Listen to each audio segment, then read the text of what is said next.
સુરત શહેરમાં જેનું નામ મોટા ગજાના ઉદ્યોગપતિમાં લેવાતું હતું તે ચિરાગ ગોટી હવે કાયદાના સકંજામાં આવી ગયો છે, પરંતુ ચિરાગ સાથેના સંબંધોનો રેલો ભાજપ નેતાઓ સુધી આવી પહોંચ્યો છે, જેને પગલે રાજકારણમાં ભારે ગરમાવો આવી ગયો છે।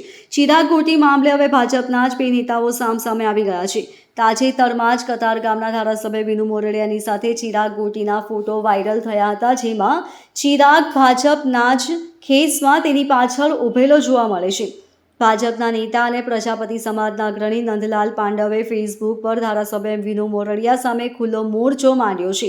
ચિરાગ ગોટી સાથેની તસવીરો સોશિયલ મીડિયા પર વહેતી કરીને પાંડવે સીધો સવાલ પૂછ્યો છે કે આ તમારા જ ગામનો ટપોરી છે, પ્રજાપતિ ઓછા નથી। નંદલાલ પાંડવ દ્વારા પૂર્વ મંત્રી અને ધારાસભ્ય વિનુભાઈ મોરડિયાના જૂના નિવેદનોને ટાંકીને પ્રહાર કરવામાં આવ્યો છે કે જો વિસ્તારમાં કોઈ ગેંગ સક્રિય નથી તો પછી ચિરાગ ગોટી જેવા તત્વો આટલી હદે નિર્દોષ લોકોને કઈ રીતે હેરાન કરી રહ્યા છે। નંદલાલ પાંડવે આક્ષેપ કર્યો છે કે વોર્ડ નંબર 7માં સરકારી સ્કૂલના નિર્માણમાં અવરોધ ઊભો કરીને અને નીતિ નિયમો નેમે મૂકીને પ્રજાપતિ સમાજને જાણી જોઈને ટાર્ગેટ કરવામાં આવી રહ્યો છે। ચિરાગ ગોટીની રાજકીય સાંઠગાંઠ અને પોલીસની ઢીલી નીતિ સામે સમાજમાં ભારે રોષ જોવા મળી રહ્યો છે, જેના કારણે હવે આ મામલો માત્ર ગુનાખોરીનો જ નહીં પરંતુ મોટા રાજકીય વિવાદનું સ્વરૂપ ધારણ કરી રહ્યો હોય તેવું લાગી રહ્યું છે। એની સામે ફરિયાદો થઈ છે, ગંભીર પ્રકારની ફરિયાદો છે। જે પ્રકારે વિડીયોમાં બતાવવામાં આવ્યું છે એ પ્રકારે ગંભીર બાબત છે અને જે ગંભીર છે એટલો જ ગંભીર રીતે એની સામે પોલીસ કાર્યવાહી કરશે। સાહેબ, અનેક ફોટો તમારી સાથે અન્ય નેતાઓ સાથે વાયરલ થયા છે, આ બાબતે શું કહેવું છે?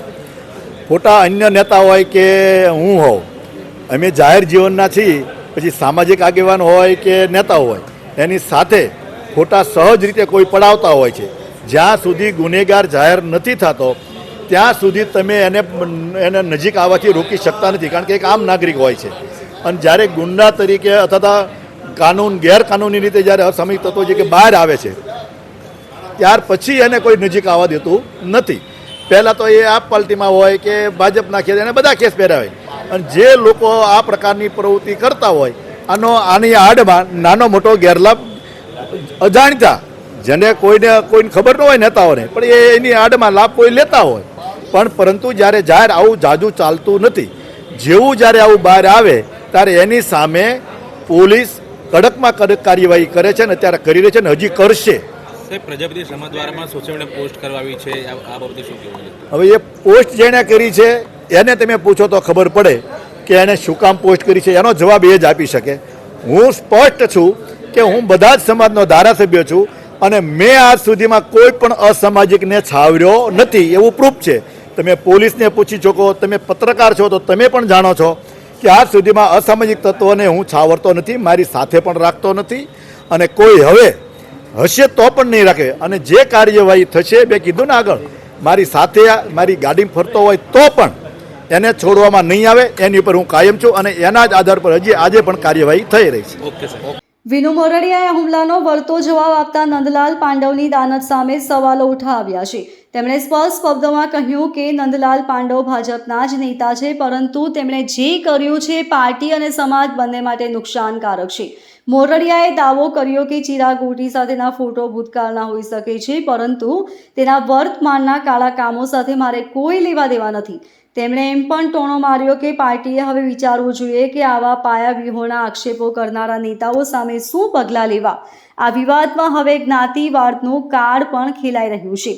નંદલાલ પાંડવે પ્રજાપતિ સમાજના નામે વિનુ મોરડિયાને ઘેરવાનો પ્રયાસ કર્યો તો સામે પક્ષે વિનુ મોરડિયાએ આક્ષેપ કર્યો કે ગણ્યા ગાંઠિયા લોકો આખા સમાજનું પ્રતિનિધિત્વ કરી શકતા નથી। મોરડિયાએ કહ્યું કે કતારગામના જે પટેલ યુવાનોને માર મારવામાં આવ્યો છે અને જેમણે માર માર્યો છે તે બંને એક જ જ્ઞાતિના છે, તો પછી અહીં સમાજ વચ્ચે ક્યાંથી આવ્યો? તેમણે નંદલાલ પાંડવ પર સમાજમાં નકારાત્મકતા ફેલાવવાનો સીધો આરોપ લગાવ્યો છે। ચિરાગ ગોટી સાથેના સંબંધો વિશે વિનુ મોરડિયાએ બચાવ કરતા કહ્યું કે તે એક જ ગામના હોવાને નાતે જૂની ઓળખાણ હતી, પરંતુ છેલ્લા 2-4 વર્ષમાં જ્યારે ચિરાગના શંકાસ્પદ બિઝનેસી વાતો સામે આવી ત્યારે મેં પોતે ટીવી પર નિવેદન આપી તેની સામે કાર્યવાહીની માંગ કરી હતી। મોરડિયાએ નંદલાલ પાંડવને આડે હાથે લેતા પૂછ્યું હતું કે જ્યારે ચિરાગ પકડાયો ત્યારે આ જ નેતાઓ મૌન કેમ રહ્યા હતા અને હવે ફોટા કેમ ઉછાળી રહ્યા છે? જમીન પ્લોટ પડાવી લીધા ન પડાવી લીધા એ પોલીસની તપાસની વાત છે, પણ આવા તત્વો બેફામ મારઝૂડ કરે, ઓલો લાસારી કરે, સતાય ન છોડે, એટલે મારે આ પોસ્ટ મૂકવામાં આવી. અમારો વાટલિયા પ્રજાપતિ સમાજ બહુ સીધો, સારો, સરળ, મજૂરી કરતો માણસ છે, સીધો સાદો છે. કદાચ ને 2% કોઈ ખોટો કરવાનો હોય, પણ મારો સમાજને હું વારાઘડી જાહેર પ્રોગ્રામ હોય એને પણ કહું કે ક્યારેય પણ તમારે બીજા સમાજને ખોટું કરવું નહીં, બધા જ સમાજને સાથે હળી મળીને રહેવું, પણ કોઈનું ખોટું કરવું ને કરવા દેવું નહીં, અને ખોટા માણસ હારે બેસવું પણ નહીં. જ્યારે આ વ્યક્તિએ આ સમાજ ઉપર આવું કર્યું ત્યારે મેં આવા પોસ્ટ મૂકવામાં મારે આવી છે. વાત કરીએ તો ધારાસભ્ય દ્વારા એક બીજું સામે વાત કરી, એને શું? હા, ધારાસભ્ય, માનની ધારાસભ્યએ જ્યારે અમે અમારા સમૂહ લગ્નની અંદર અમે બોલાવ્યા ને બોલાવીએ છીએ બધા પ્રસંગોમાં, મારે એને હારે કોઈ વાંધો નથી.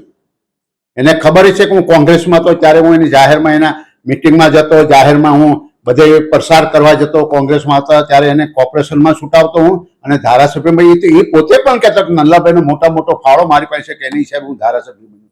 એની સાથે કોઈ વાંધો નથી. મારે વાંધો એ છે કે જ્યારે સમૂહ લગ્નમાં એ બોલ્યા કે આવા તત્વોને મેં ફેંકી દીધા છે, તો પછી આવા તત્વોને ફેંકે તો આ ભાઈ ક્યાંથી આવ્યા? અને વધારે મારે કહેવું છે કે એના જ ગામના છે, એના ગામના છે, એને ખબર ન હોય કે મારા ગામનો કેમ છે, શું છે, કેવો છે, તો મારે એને કહેવામાં આવ્યું કે ભાઈ તમારા જ ગામના આવું બધું કરે, તમે એક બાજુ એવું કહો છો કે મેં બધાને ડભોલે વેડમાંથી ફેંકી દીધા. આ કઈ રીતની વાત છે? વાત કરીએ તો નેતાઓની ચાપલુસી બાબતે, એ બાબત. હા, હું નેતાજીની છે ને હું ક્યારેય ચાપલુસી કરતો નથી. મારો નેતા કોણ? મારો સમાજ. મારા વડીલ કોણ? મારો સમાજ. પછી બધું રાજકારણ, પછી બધા મારા નેતા. Bureau report LK star news, Surat.